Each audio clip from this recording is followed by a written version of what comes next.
Alright, today is July 7th, and this is my media literacy video log for my reflection assignment. This is my several-lith attempt because I've had a little bit trouble keeping it under the 5 minutes, and I don't want to go over, so I'll try to keep it concise, but I don't want to miss anything, any important information.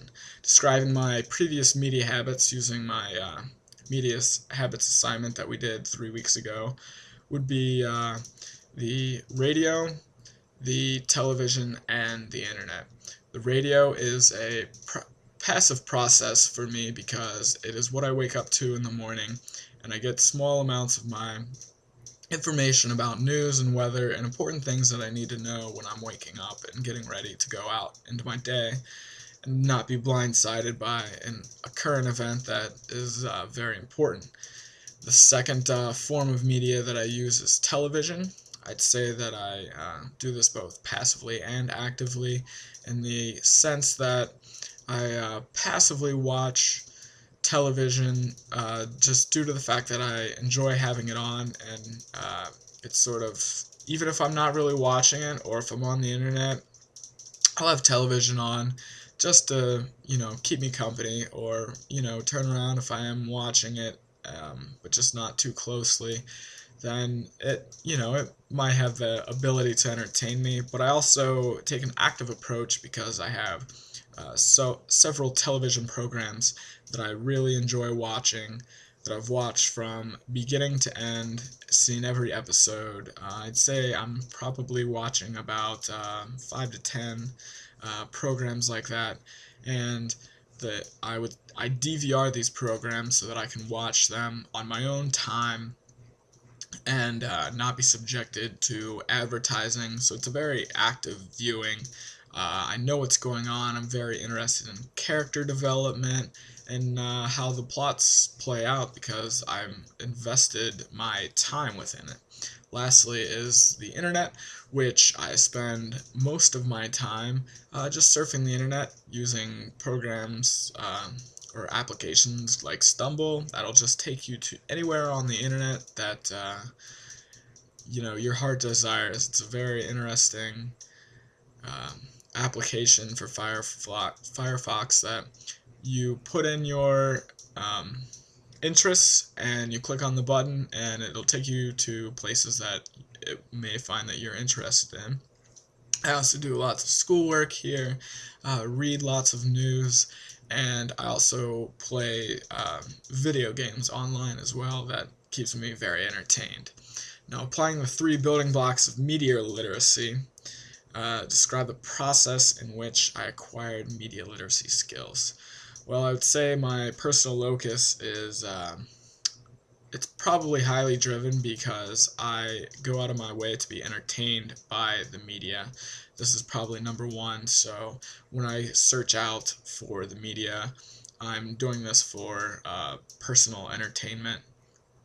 Also, when I seek information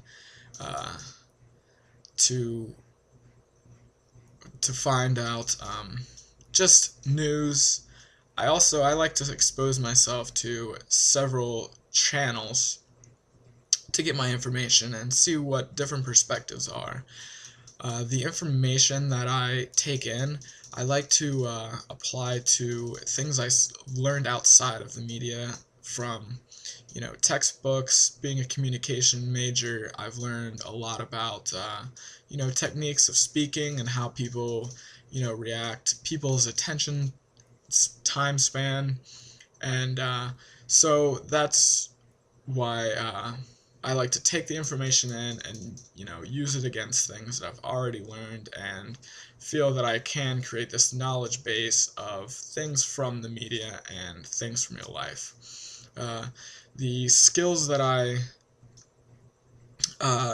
have acquired is sort of the analysis and evaluation part to really look into a particular part of the media and take it for what it's worth, or break it down and see how it can affect other people, such as television shows that may have racial group implications that I never previously thought about. The thing that surprised me most in the course is the idea of convergence of media, because one of my media habits that I'd say is very convergent is the use of radio and the internet. I do listen to the AM radio to get my information. It's more talk radio, and there are things that I'm not interested in, and that's where the information process comes into your knowledge base as I get that information. But the internet allows me to listen to music, or it would be FM radio, but it'd be more Pandora and Slacker that,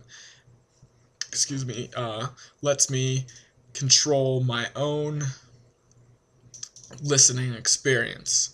So I'd say that convergence, and also the future ability of businesses moving from a top-down corporation to this spread out of a social platform, that I'm very interested to see where media is going to go in the future. Another one of the most surprising things are just the facts and statistics about media, like the amount of people who work in the media, the amount of people who control the media, the amount of money that people make, and the overexposures of police officers in the military, the overexposure of European Americans. It's incredibly fascinating to see the numbers and realize how typecast certain media is, and giving you only the information that they want you to receive. So, applying my understanding of information processing and the differences between exposure and attention, describe your current viewing habits. Well, I would say that my exposure and attention, my exposure has pretty much remained the same, but the attention level has increased, especially from news and the framing and what they want me to know. Something that I've tried to pay a lot more attention to. Secondly, due to my upcoming research for the fall quarter, I've paid a lot more attention to things in sitcoms and other television programs that deal with racial stereotypes, and just how underrepresented some groups are, and how for example, handicapped people are viewed. It's usually comical, and things just such that nature, like gays. That we've seen an increase of them come out in media, but it's usually still left in comedy, so they're still typecast. So applying the 3 building blocks of media literacy, delineate your current goals, knowledge, and skills. Well, I'd say that all of these things are very similar to what they were, because I just know a little bit more about it and can do better, because I still have a strong personal locus to not be subjected to the media. And over the course of the quarter, I'm certain that you've noticed that I'm very critical, so I like to remain that way.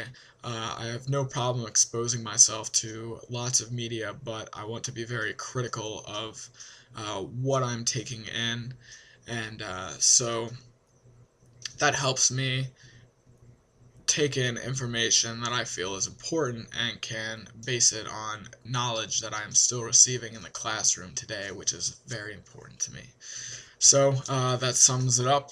Let's see how I did. 9 minutes. That's terrible. Anyway, I'll talk to you later.